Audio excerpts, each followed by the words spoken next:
helpless, disgraced, thrown away. Don't look at me like that. Her voice broke in the heat of a Montana summer, thin as dry grass under boot heels, up high in the Bitterroot. Even summer carried a bite in the shade. Abigail lay in the pine needles of the Bitterroot range, dress torn open at the shoulder, dirt ground into her cheek, one wrist raw from rope that had been pulled too tight. Above her stood Silas. He was 53, broad chest, thick beard, eyes shadowed beneath a weather-worn hat. The man Missoula had called a devil for 10 years. He didn't blink. He didn't speak. He just stood there staring down at her. A sound drifted through the trees, somewhere up the ridge. Saddle leather creaked and iron jingled. Not close yet, but headed their way. Silas heard it. He dropped the axe from his hand. It hit the grass with a dull thud. Then he lowered himself slowly to one knee. Abigail flinched hard, pain flashing across her face. For a heartbeat, she believed every rumor. That the mountain man took what he wanted, that no one would ever find her bones. Instead, his rough fingers pressed gently against the side of her throat. Counting, feeling, waiting, there, a pulse, weak but alive. His jaw tightened. He shifted his gaze to her wrist. The rope mark wasn't frayed, and it was smooth. Too smooth for ranch hemp. Too clean for trail cord. His eyes moved to the ground. Boot prints, deep heel, sharp edge, polished soap. Not the step of a hunter, not the stride of a cattle hand. Someone had dragged her here. Someone who wore town boots, not mountain leather. Silas lifted his head slightly. His eyes stayed steady, but not at her body, at the story, at the setup. They left you here, he said quietly. Her lips trembled. She tried to pull the torn fabric across herself. He stopped reaching when she recoiled again. He understood fear. The town had fed her plenty of it about him. Now, without another word, he shrugged off his heavy fur coat and laid it over her shoulders, covering what was left of her dress. He turned his face away while doing it. Not shame, respect. The leather creak sounded again, closer now.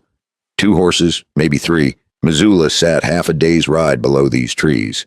If riders found her inside his cabin, broken and shaking, they wouldn't listen to explanations. The monster had finally been caught. Silas slid one arm under her back, the other beneath her knees, lifting her with steady control. She braced for roughness. She felt care instead. As he carried her toward the hidden cabin, he spoke low, almost to himself. They're counting on me. She blinked up at him. To finish what they started, down in Missoula, Marcus was pouring himself a drink with steady hands. He had dragged Abigail by the wrist. He had told her no one would believe a young woman over a landowner was standing. He had chosen this stretch of forest carefully, close enough to the mountain man's cabin, far enough that screams would die in the trees. If the girl vanished, the town would blame Silas. If she was found near his door, they would hang him. Either way. Marcus walked free. Silas pushed open his cabin door with his shoulder. Inside was not madness. Inside was order. A narrow bed made tight. Folded linen stacked beside a basin, a kettle waiting near cold ashes. On the table sat a pair of worn spectacles and a small leather notebook filled with neat, careful writing. He laid Abigail down gently and stepped back at once, keeping distance between them. You're safe here, he said, clear. Plain. Outside, a twig snapped. Not wind. Wait. Silas moved to the door and listened, breathing slow. Mind steady. If Marcus had planned this well, he would send men to make sure the trap had closed. Silas looked at his own hands, hands that once wore a badge, hands that once stitched wounds instead of dressing elk. If men rode up now, none of that would matter. He would not see a courtroom. He would see a tree branch and a short rope. Abigail swallowed hard. Why are you helping me? She whispered. His answer came without hesitation. Because whoever did this wants me blamed. The saddle iron rang softly outside, closer, very close. Silas reached for his rifle and positioned himself between the door and the bed, between danger and the girl. Outside, a horse snorted, a boot pressed into dirt. Silas steadied his rifle. If they come looking, he said quietly, they won't be looking for you. The cabin fell silent except for Abigail's uneven breathing. And in that silence hung a harder truth. When a town already believes a man is a monster, how easy is it to make him one? The cabin stayed quiet for a long moment after the boot pressed into the dirt outside. Silas didn't rush. Men who rushed made mistakes. Silas had seen panic get good men killed back when he still wore a badge. He eased the hammer back on his rifle, not loud enough to carry far, just enough to be ready. Another step. Then a voice from outside, low and careless. "Looks empty." A second man answered, closer to the door. He wouldn't leave tracks this open unless he wanted to be seen. Silas didn't look at Abigail. He kept his eyes on the door. His voice stayed calm. "If they knock, don't speak." She nodded under the heavy coat. Her breathing was still uneven, but steadier than before. The doorknob turned slightly, locked, a pause. Silas stepped forward and opened the door himself before they could force it. Two men stood there with dust on their boots and pistols at their hips. Town boots, polished, not mountain men. One of them squinted at Silas. "Well, I'll be," he muttered. "Still alive up here."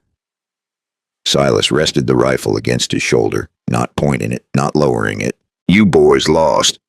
The second man tried to look past him into the cabin. "We heard a scream," he said. "Thought maybe something needed putting down." Silas held his ground. "Ain't heard nothing but wind." Long second passed. The first man sniffed the air like he expected to smell blood. Instead, he smelled boiled water and pine smoke. "You see a girl come through here?" the second man asked. Silas didn't blink. No, it was not a lie. They had not seen her. The men studied him. They were not brave enough to push inside without reason. Not yet. Finally, the first one shrugged. "If you do see anything," he said, hand resting near his pistol, "you let town know." Silas gave the smallest nod. They mounted up again. Leather creaked. Hooves shifted. Then the sound of horses faded slowly down the slope. This tale comes from old frontier accounts, retold with care so the lesson stays true.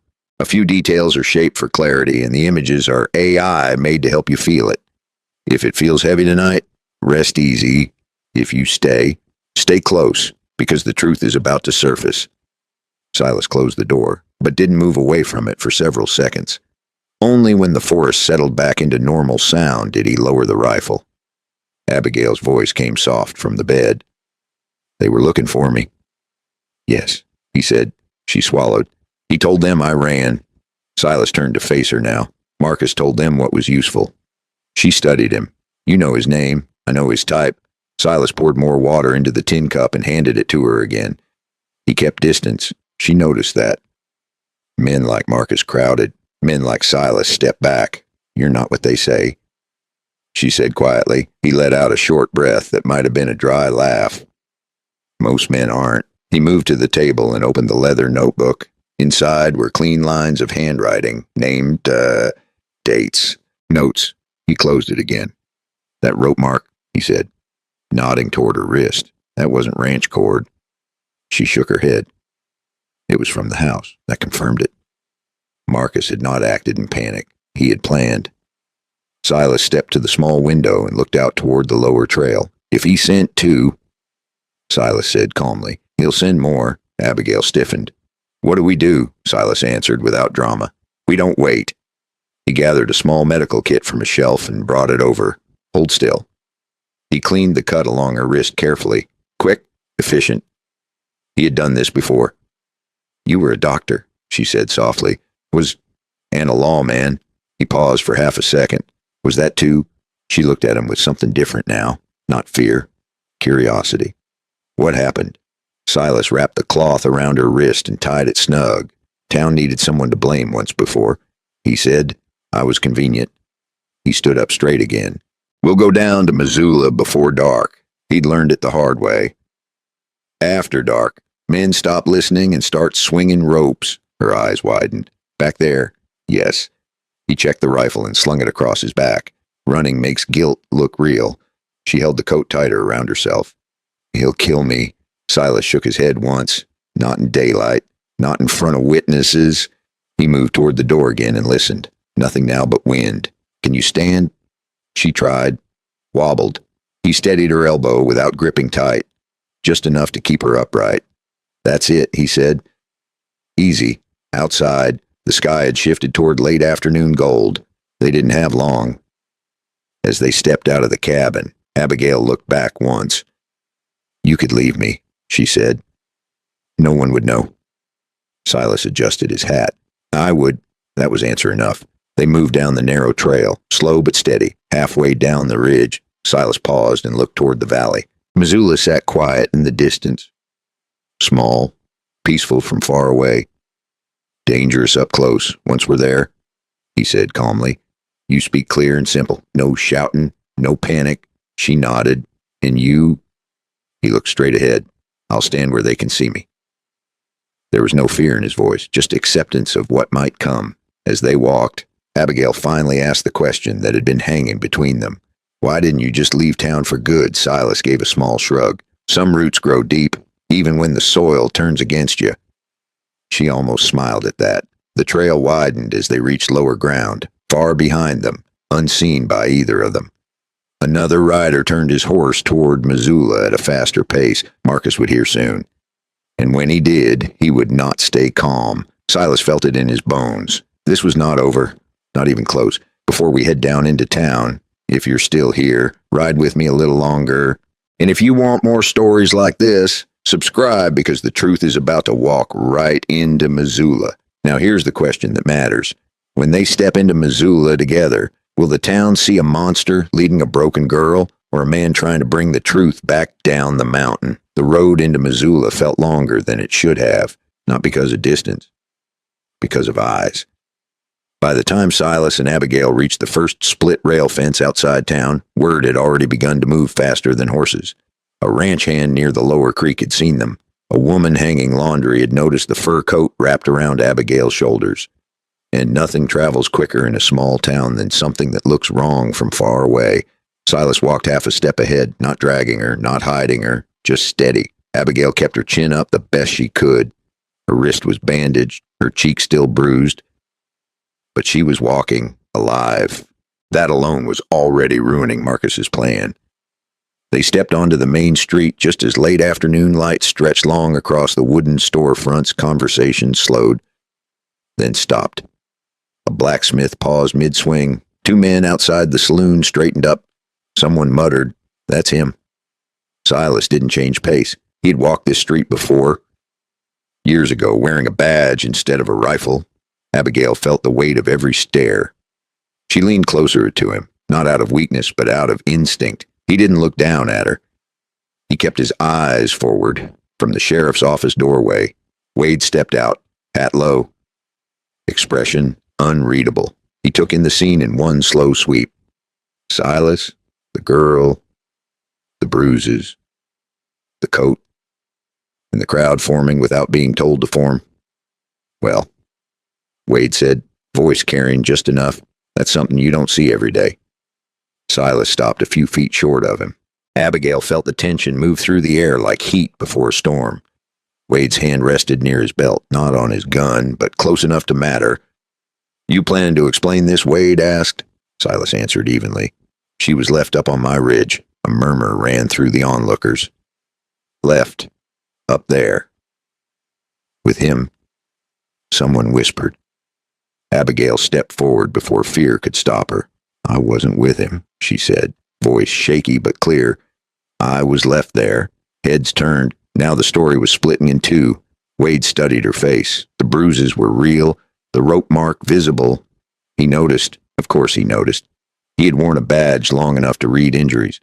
You saying someone took you up there? Wade asked. Yes. Who? Abigail's throat tightened. For a second, Marcus's voice echoed in her memory. No one will believe you. She swallowed hard. My brother-in-law, she said. Marcus.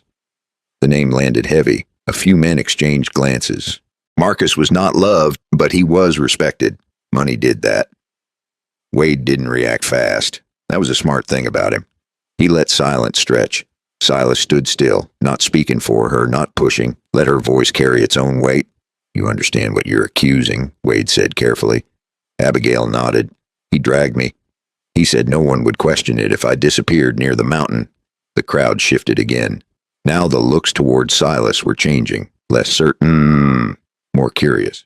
From down the street, the door of the mercantile opened. Marcus stepped out. Hat perfect, vest buttoned, smile thin. He walked toward them like a man stepping into a card game he already believed he would win. "Well now," Marcus said lightly. "What's all this?" His eyes moved from Abigail to Silas. There was a flicker there. Just a flicker. He had not expected both of them standing upright in daylight. "Abigail," he said, tone almost concerned. "We've been looking for you." She stared at him. "You left me there." A ripple went through the crowd. Marcus let out a small laugh. "She's confused," he said smoothly. "She ran off after an argument. I've been worried sick." Silas finally spoke. "She didn't run uphill." Marcus's eyes snapped to him. "Funny," Marcus replied. "Coming from a man who lives where no one can see what he does." That stirred the old rumor again. The word monster didn't need to be spoken. It was already hanging there. Wade stepped between them slightly. "Enough," he said. "We'll sort this proper." Marcus nodded quickly. "Of course. Bring her home. We'll talk private." "No," Abigail said at once. Her voice shook, but she didn't lower it. "I'm not going back there." That was the moment the balance shifted. Not loud, not dramatic. Just a young woman refusing to step toward the man who claimed to protect her. Wade noticed. So did everyone else. Silas kept his posture loose, but ready. He knew men like Marcus. They didn't lose gracefully. Marcus forced another smile. "If she's frightened," he said calmly, "it's because she's been alone with him." There it was. The turn. The blame. Heads started to pivot again. Silas didn't react. He had expected this. Wade looked at Abigail's wrist once more. At the rope mark. At the bruises along her arm. "Take your coat off her," Marcus said suddenly. "Sharp edge creeping in." Silas didn't move. Abigail's fingers tightened on the fur. Wade raised a hand. "Easy," he said. The street had gone quiet now. Too quiet. Marcus stepped closer. Close enough that only the front row could hear him clearly. "You should have stayed up there," he muttered under his breath. Eyes fixed on Silas. Silas met his gaze without blinking. "And you should have buried your lies deeper." Marcus's jaw tightened. Just for a second. Then he smiled again for the crowd.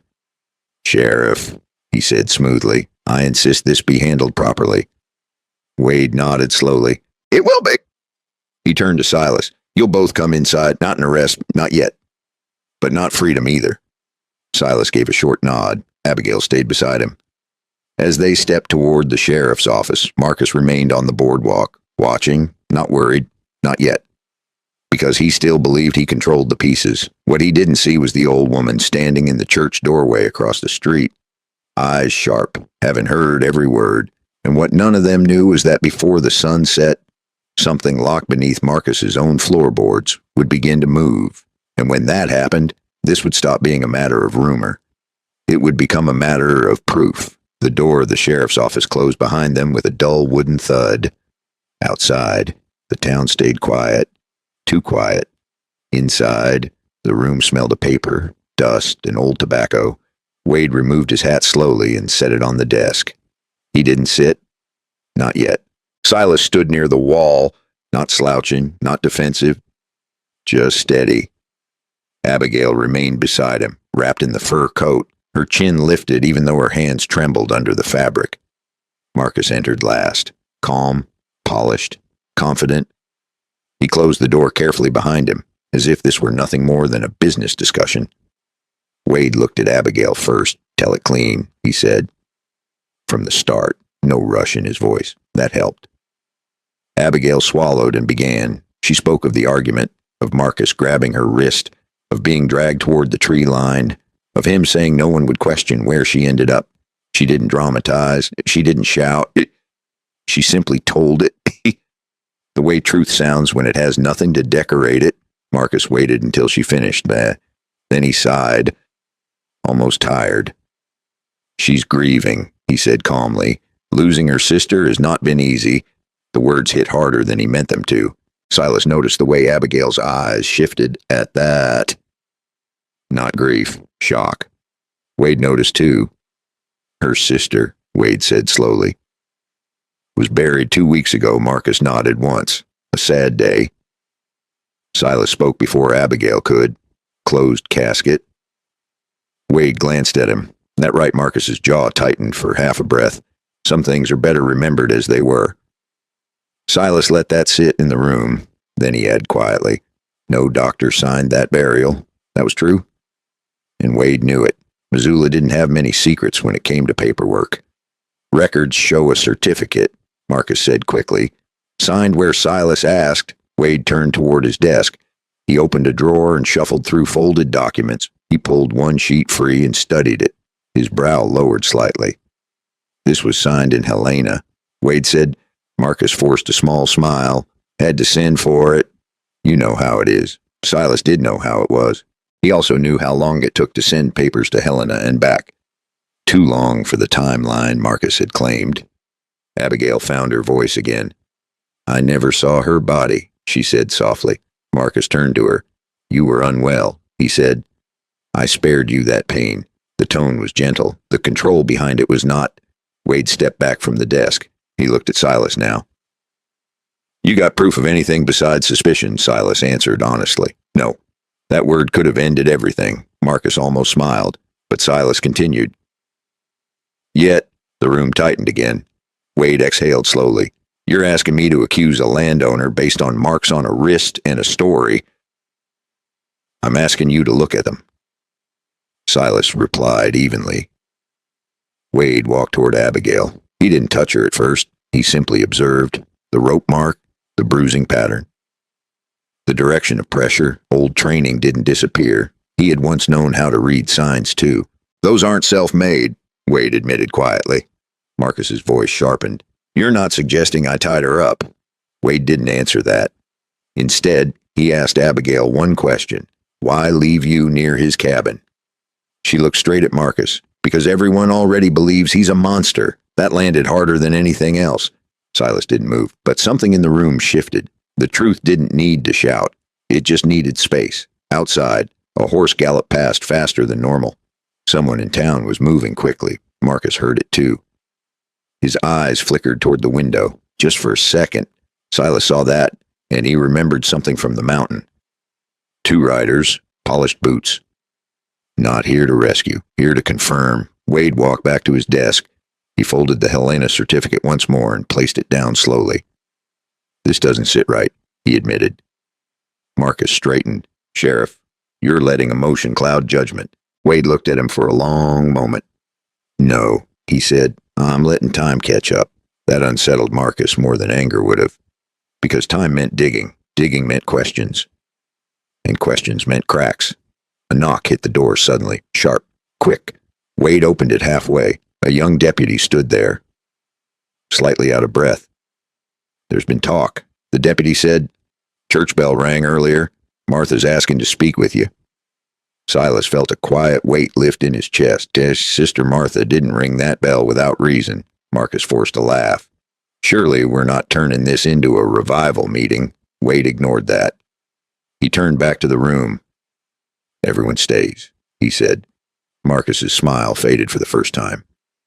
You can't detain me without charge. I'm not detaining, Wade replied calmly.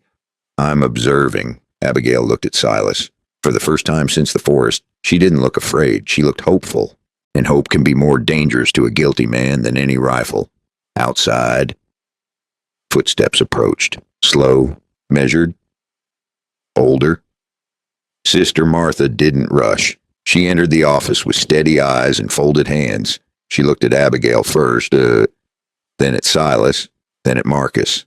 I believe, she said quietly, there is something under that house you have not shown this town. Silence dropped heavy again. Marcus didn't laugh this time. He didn't smile. Because somewhere beneath the floorboards of his own home, something had just begun to move. And if what Martha suspected was true, this was about to become more than accusation. It was about to become discovery. The question now was simple. Would they reach that house before Marcus did? Wade didn't raise his voice. He didn't need to. Sister Martha's words had done the job for him. Marcus stood near the wall like he owned the room, but his eyes kept drifting to the window, like he was measuring distance, how far to his house, how fast he could get there. How long before the town started asking questions he couldn't smooth over with a smile? Wade folded his arms and looked at Marcus. You heard her, Wade said. We're going to your place. Marcus let out a small chuckle that sounded practiced. My place, he said, is a private home, not a search ground for superstition. Sister Martha didn't blink. It isn't superstition, she said. It's a sound. Wade turned to her.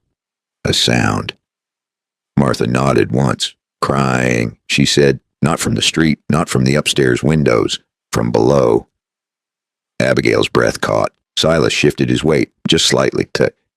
He didn't like basements, not the way rich houses built them. Tight stone, heavy doors, air that didn't move. Marcus lifted his hands in a calm gesture. Sheriff, he said, you know this is foolish. The whole town is already stirred up by this mountain man walking in with a bruised young woman under your coat. Abigail stiffened at that. Silas's eyes narrowed. Wade raised a finger without looking away from Marcus. Watch your mouth, Wade said. That surprised the room. It surprised Marcus, too. Wade had protected Marcus's reputation more than once. Not because he admired him, because Missoula was the kind of town where a man with money could cause trouble for a man with a badge. Wade looked at Abigail again. You said he dragged you. Wade said, you said he left you on the ridge. Abigail nodded. Wade looked at the rope mark on her wrist one more time. Then he looked at Silas. You found her, Wade said. Silas nodded. And you didn't hurt her. Silas didn't answer. He didn't need to. The coat on her shoulders answered for him. Wade exhaled.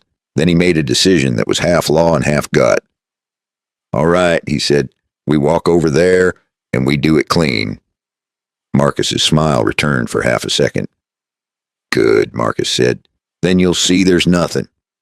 Wade's eyes stayed cold. If there's nothing, Wade said, you'll have nothing to fear. They stepped outside together. The street had grown crowded. Not a mob, not yet, but a thick knot of curious faces, men with work hands, women with folded arms, a couple of boys standing on barrels just to see better. Missoula didn't have much entertainment on a weekday. A monster walking into town with a bruised young woman was better than a circus. Silas felt the familiar itch under his skin, the old feeling of being judged before he spoke. Abigail stayed close to his side, not clinging, just matching his pace. Sister Martha walked a few steps ahead, calm as a Sunday morning. Wade led, hands visible, posture firm. Marcus walked last, still smiling, still polite, still trying to look like the adult in the room. As they moved down the boardwalk, someone muttered, He's taking them to Marcus's. Another voice answered, About time. Marcus turned his head slightly and gave a friendly nod to a man he barely knew. That was his gift. He could treat a stranger like an old friend, right up until the moment he needed the stranger to stay quiet. Silas watched him do it and felt his stomach turn. Halfway to the house, Wade slowed. He fell back one step until he was beside Silas. His voice dropped, low enough that only Silas could hear. Don't make me regret this, Wade said. Silas didn't look at him. You won't, Silas replied. Wade hesitated. Then he spoke again, softer. This town, Wade said, doesn't forgive easy. Silas finally glanced at him. I know. Wade swallowed. For the first time, there was something tired in his eyes. Not fear of Silas, fear of Marcus. Wade's hand brushed his belt, then moved away, like he was reminding himself not to reach for comfort. You ever had someone hold a knife to your throat? Wade murmured, but they did it with a smile. Silas understood what that meant. Who? Silas asked. Wade didn't answer directly. He just said, Keep your eyes open when we get inside. Abigail heard enough to sense it. She looked from Wade to Silas, then to Marcus walking behind them. Marcus's smile never changed. But his pace had. He was hurrying now, just slightly, trying to be the first to his own door. Sister Martha saw it too. She stopped at the corner, turned, and let the group catch up. Then she spoke loudly enough for the street to hear. We go together, she said. It was a simple line, but it worked like a rope around Marcus's waist. He couldn't run without looking guilty. He couldn't push ahead without looking eager. He smiled again and spread his hands. Of course, he said, together. Marcus's house stood just off the main road, bigger than most, with trim posts and clean windows. It looked safe. It looked respectable. That was the point. Wade stepped onto the porch and knocked once, sharp and official. A moment later, the door opened. A maid looked out, startled by the crowd. Marcus stepped forward before she could speak. "It's fine," he told her. "Go on." She retreated quickly. Wade entered first. Silas followed. Abigail and Martha came behind. Marcus closed the door like he was sealing a jar. Inside, the air smelled like lemon oil and expensive soap. It was the kind of smell that told you money lived here. Wade scanned the room. No sudden moves. Wade said, voice calm but firm. Marcus laughed softly.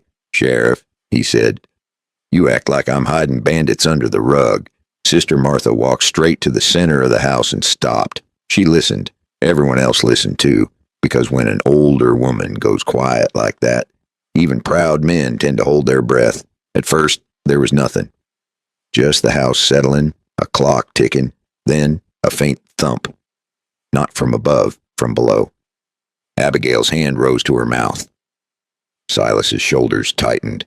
Marcus's smile froze just for a fraction of a second, then returned. "Old pipes," Marcus said quickly. "House makes noise." Wade's eyes went to the floor, then to a small door near the back wall, half hidden behind a cabinet. A cellar door. In towns like Missoula, a cellar door wasn't storage. It was where secrets went to rot. The kind that should have been locked. But right now, it looked too ordinary to be dangerous. Wade took one step toward it. Marcus took one step too. At the exact same time, and that was when Silas noticed something small and ugly. Marcus's right hand was already inside his coat pocket. Not for a handkerchief, not for keys, for something cold and hard. Silas didn't speak.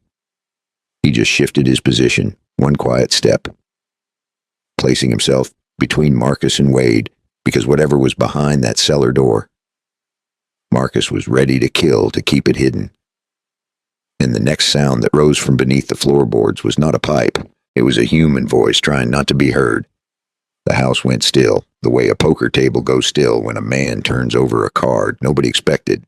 Wade stood 2 steps from the cellar door, eyes fixed on the floorboards like he could see through wood. Sister Martha didn't move.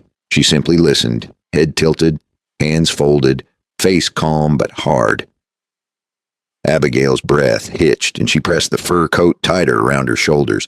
Silas had already shifted his body between Wade and Marcus, quiet as a shadow, steady as a fence post. Then it came again, a muffled voice, thin and trembling, from beneath the floor. Not pipes, not rats, a person. Marcus cleared his throat, and the sound was too loud in that room. "You're all hearing things," he said. "Smile tight. Old house has grown, that's all." Wade didn't answer. He took one slow step closer to the cellar door. Marcus moved at the same time, hands still inside his coat pocket. Silas spoke, low and even. "Take your hand out," he said. Marcus looked at him as if Silas had insulted his family name. "This is my house," Marcus replied. "You don't give orders here." Silas didn't raise his voice. "No," he said. "But the truth does." Wade's gaze flicked to Marcus's pocket, then back to the cellar door. "Marcus," Wade said quietly, "open it." Marcus chuckled, trying to sound bored. "You've got no warrant." Wade nodded once. "That's true," he said, "but I've got ears. I've got witnesses. And I've got a girl who walked into town with rope marks on her wrist." Abigail swallowed hard, then spoke, short and clear. "He did it." Marcus turned toward her. His eyes were smiling, but his voice had teeth. "Abigail," he said gently, "you're upset. You've had a fright. Let the men handle this." Sister Martha stepped forward. "The men have been handling it," she said. "That's the problem." Wade's patience ran out, not with anger, but with certainty. He placed his hand on the cellar latch. Marcus's shoulders tightened. Silas saw it first. The small shift. The decision. Marcus's hand slid into his coat, not pulling a pistol, but flicking 2 fingers in a quick signal toward the hallway. A beat later, a floorboard creaked deeper in the house. Silas caught it and moved before Wade even turned. Not Marcus's gun, someone else's. A quiet pistol, meant for close rooms and quick endings. The maid, somewhere behind them, gasped softly. Abigail froze. Wade didn't flinch, but his jaw clenched. Silas moved, not fast like a brawler, fast like a man who knew exactly where a gun would point and how much time a finger needed to pull a trigger. He grabbed Marcus's wrist and drove it down toward the floor. A pistol barked from the hallway, and the shot chewing wood near the baseboard, loud enough to turn the whole room to stone. Abigail cried out, then clamped her mouth shut. Wade lunged forward, and together he and Silas forced Marcus back against the wall. A man in the hallway dropped his pistol as Wade shouted at him. It slid across the polished floor and stopped near Sister Martha's shoes. She didn't pick it up. She just nudged it away with the toe of her boot, like it was a snake that had lost its head. Marcus struggled, face red now, the charm slipping off him like cheap paint in rain. "You don't understand," he hissed. "You don't know what you're ruining." Wade held him tight. "Oh, I understand enough," Wade said. "I understand you just tried to shoot a sheriff in your own parlor." Silas kept his grip firm but controlled. He wasn't trying to hurt Marcus. He was trying to stop him without giving the town another reason to call him savage. Wade glanced at Silas. For a second, something passed between them, a shared memory of how quickly a crowd could turn. Wade's voice lowered. "Let him breathe," he murmured, "but don't let him move." Silas nodded once. Then he eased the pressure just enough, keeping Marcus pinned. Sister Martha stepped to the cellar door. She crouched, laid her hand flat on the wood, and listened again. The muffled voice came back, softer now, like whoever it was had heard the gunshot and grown afraid. Abigail stepped closer, trembling, eyes wet. "Who's down there?" she whispered. Martha looked up at her, and her voice was gentle. "Someone who's been praying for this moment," she said. Wade kept his eyes on Marcus. But he spoke to the maid. "Ma'am," Wade said, "go outside and tell the folks on the porch to stay back." The maid nodded fast and hurried out, skirts brushing the hallway. Wade swallowed once. He knew what this would mean. If the town saw what was under this floor, it would mean chaos. It would mean Marcus's friends would start shouting. It would mean men would reach for guns, just to feel in control. Wade looked at Silas again. "If this is what I think it is," Wade said quietly, "we do it calm. We do it clean." Silas answered with the same steady tone. "We do it right." Wade finally let Marcus go, but only after snapping cuffs onto his wrists. Marcus laughed, sharp and ugly. "You can't hold me," he said. "You'll regret this." Wade didn't bite. "We'll see," he replied. Sister Martha lifted the latch. The cellar door creaked open, and a cold breath of air crawled up into the parlor. It smelled like damp stone and stale time. Wade took a lantern from the side table, lit it with a match, and held it low. The light spilled down the steps. Abigail stood at the edge, staring into that darkness as if it might stare back. Silas stepped beside her, not touching, but close enough that she could feel he was there. Wade went first, careful on the steps. Sister Martha followed, steady as ever. Silas stayed at the top for a heartbeat, watching Marcus. Marcus's smile had returned, smaller now, meaner. "You'll find nothing," Marcus said, voice tight. "Nothing but old junk." Silas leaned closer, voice quiet enough that only Marcus could hear. "If it's nothing," Silas said, "why'd you pull a pistol?" Marcus's eyes flashed. He didn't answer. Silas turned away and started down the stairs. The cellar was narrow. Stone walls, sweating moisture. The air heavy and still. The lantern light found a padlock on an inner door, the kind used on a jail cell. Wade stopped in front of it, lantern shaking slightly despite his grip. He looked back once, toward Abigail above. Then he looked at Sister Martha. Martha nodded. Wade reached for the lock, and from behind that inner door, a woman's voice rose again, weak but unmistakably alive. "Abby," it whispered. Abigail's knees nearly gave out and the world tilted, because that voice was not a stranger's voice, it was her sister's, and the lock was still closed. Abigail didn't walk down the cellar steps so much as she floated, like her body forgot how to weigh anything. That voice had said her name, not Abby as a guess, not Abby like a stranger reading a label, Abby like only family said it. Half love and half warning, Wade held the lantern close to the padlocked door, the light trembling against damp stone. Sister Martha stood beside him, steady hands, steady eyes. Silas stayed one step behind, close enough to catch Abigail if her knees quit, but not touching unless he had to. The padlock was thick, clean, newer than the rest of the cellar. Marcus had not been hiding old junk. He had been hiding time. Wade tried the latch, no give. He looked up the stairs, not to ask permission, to measure the danger. Up there. The parlor was full of air, windows, and people waiting on a porch. Down here, the law felt like one lantern and a prayer. Wade turned to Silas. "You got something?" he asked quietly. "That opens iron." Silas shook his head. Not without noise. Sister Martha took a small keyring from her sleeve like it had been there the whole time. Wade stared at it. "You had keys," he said. Martha's expression didn't change. "I've brought food and scripture to that house for years." Marcus hid the key in the same place every time, because proud men get lazy. Wade took the ring, found a key that looked too fresh, and slid it into the padlock. It turned. The click sounded loud in the damp. Abigail's heart seemed to click with it. Wade lifted the lock free and pulled the inner door open. Cold air rushed out. Then a shape, a woman sitting on a thin mattress, wrapped in a worn blanket, hair matted, face pale, but alive. Her eyes lifted slowly, squinting at the lantern light like it was the sun after a long winter. "Abby," she whispered again. Abigail made one sound, a half sob, half laugh, and stepped forward without thinking. "Mary," she breathed. It was her sister. The sister Missoula had buried. The sister Marcus had mourned in public.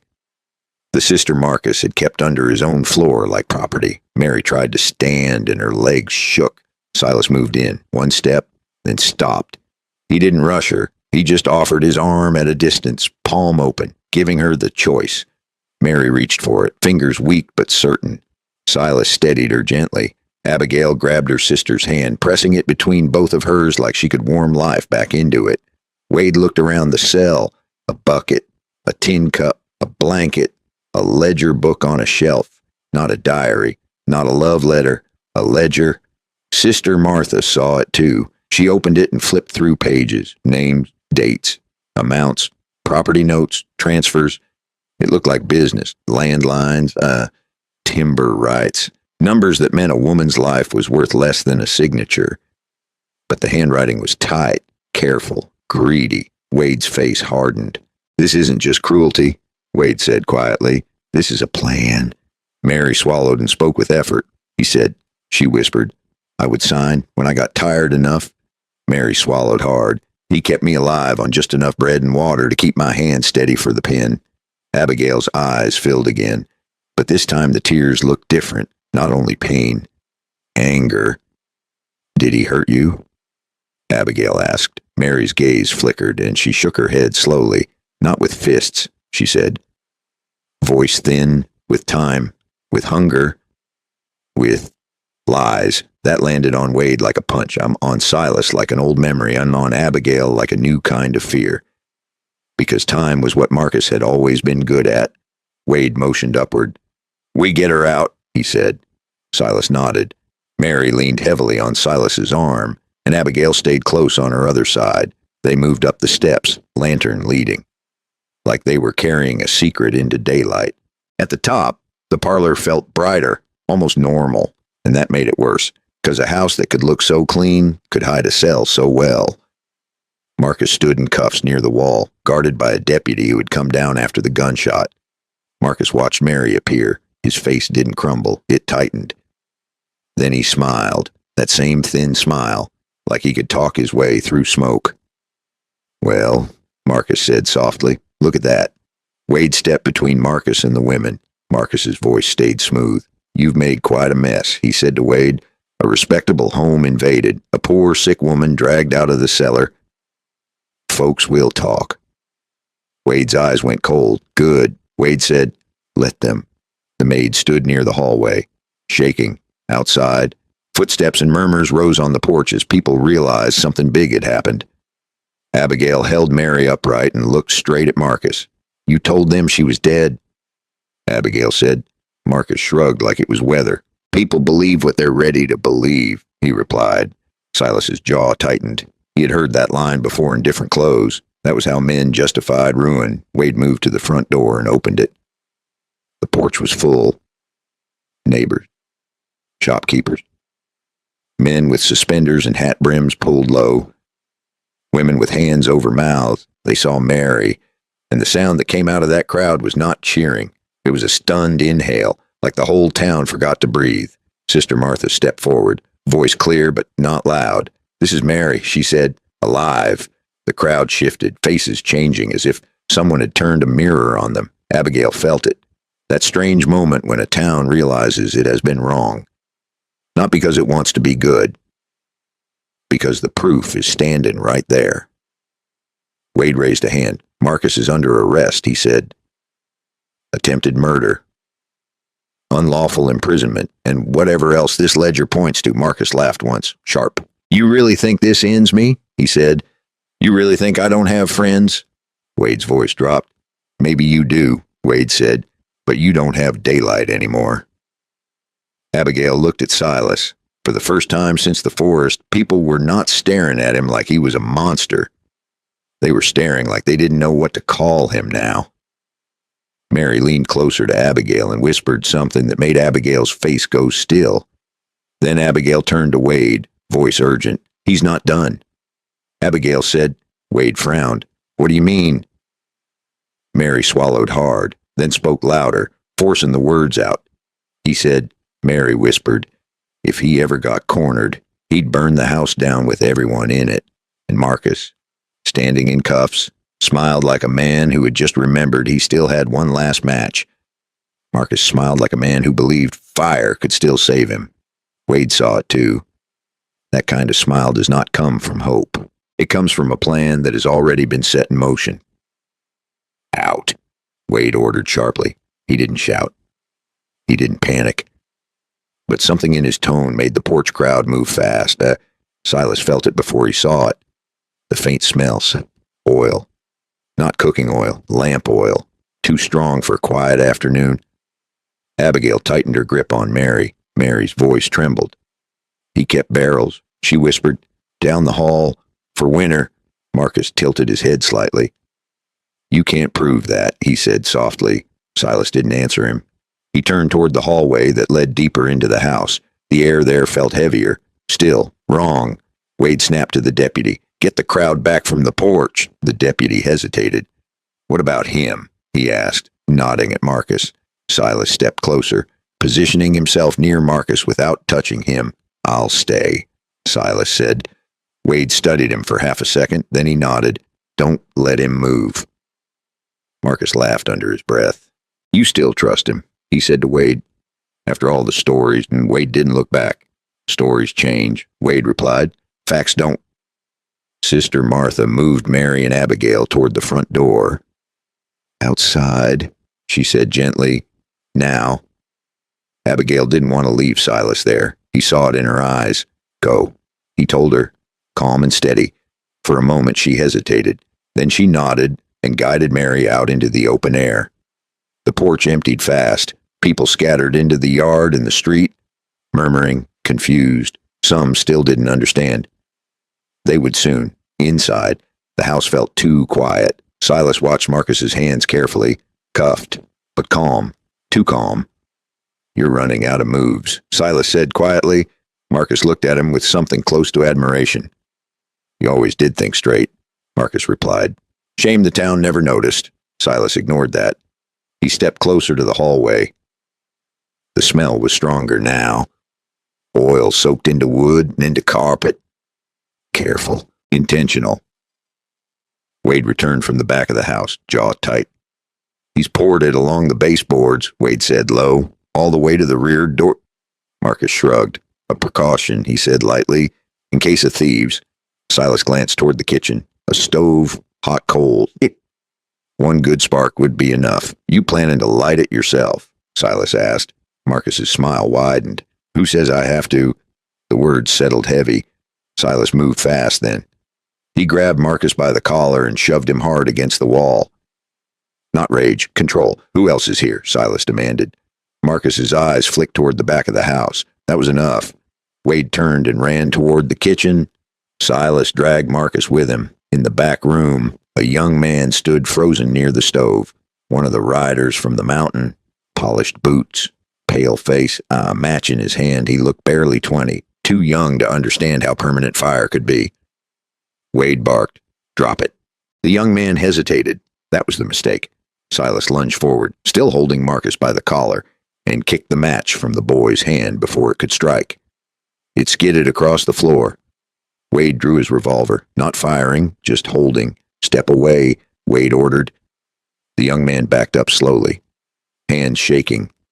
Marcus's calm cracked for the first time. "You fool," he snapped at the boy. The boy's eyes darted between them. "I didn't mean..." He started. Silas cut him off. "You meant to burn a house full of people." The boy looked at Marcus, not at Silas. That told Wade everything he needed to know. Wade moved in, disarmed the boy, and pushed him against the wall. "Two of you." Wade muttered, "That's your last card." Marcus's breathing had changed now, still smiling, but thinner. Silas leaned close enough that only Marcus could hear. "You would have burned her," Silas said quietly. "Your own wife." Marcus's eyes went cold. She stopped being useful. That was it. That was the truth. Naked and ugly. Silas released him slowly.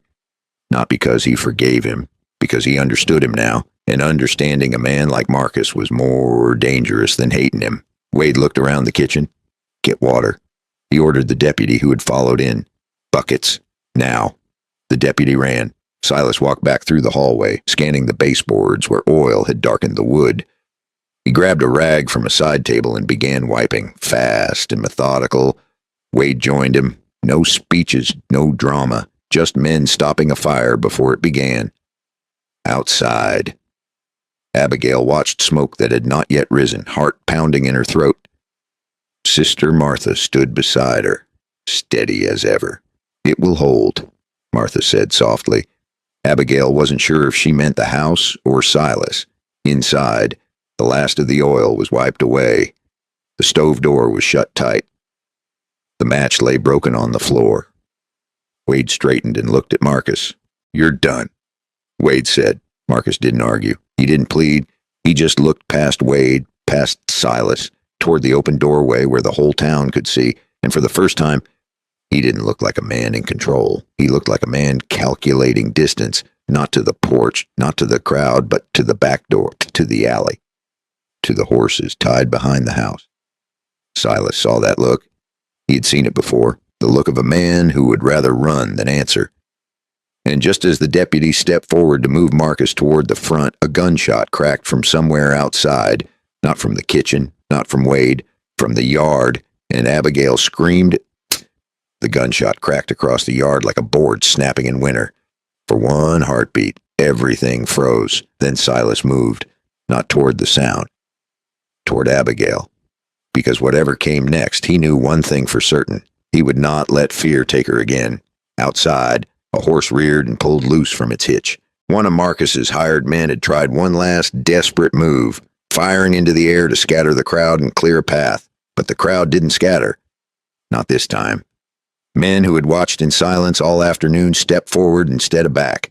Wade burst through the front door, revolver drawn, and the deputy tackled the shooter into the dirt before a second shot could ring out. The yard filled with shouting, boots pounding, dust rising, but it ended as fast as it began. No fire, no escape, no final trick. Marcus stood in cuffs in his own doorway, watching his last plan collapse like rotten timber. He looked smaller now, not because his body had changed, because his power had. Mary stood upright beside Abigail, weak but unbroken. Sister Martha placed one steady hand on each of their shoulders. And the town of Missoula, for the first time in a long while, saw clearly. They had believed rumors about a mountain man. They had trusted a polished smile over quiet character. They had almost let fear decide truth. Silas stepped out onto the porch as Wade led Marcus down the steps. No one cheered. No one clapped. It was quieter than that. It was the kind of silence that comes when people realize they were wrong. Marcus passed close to Silas, close enough to speak one last time. "You think this changes what they think of you," Marcus muttered. Silas looked straight ahead. "It changes what I think of me," he said calmly. And that was enough.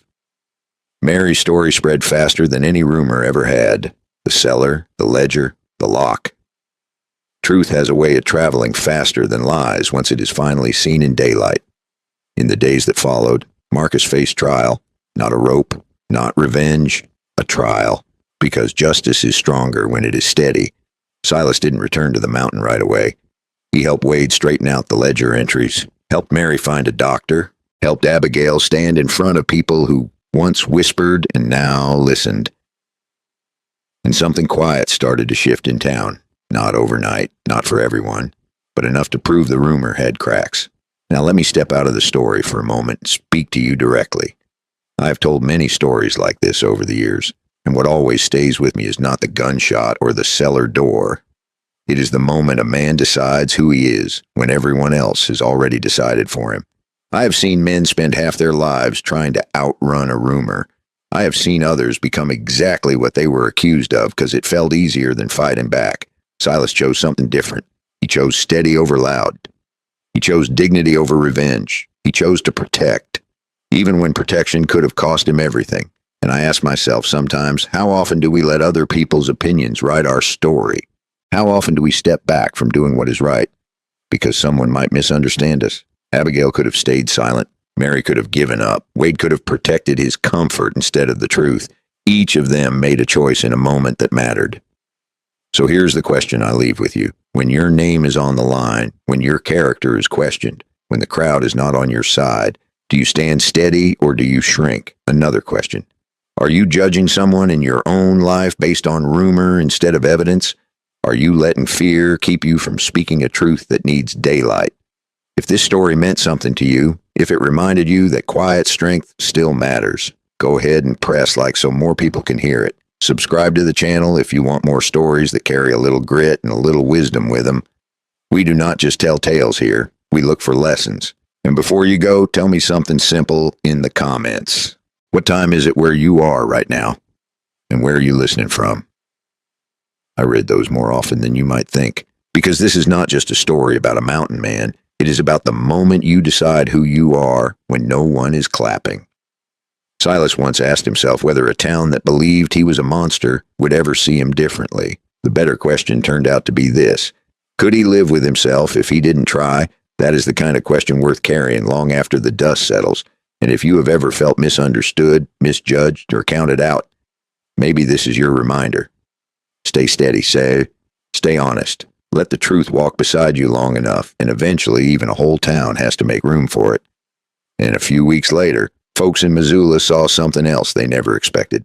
Silas, the man they once called a devil, walking into church with his hat in his hands.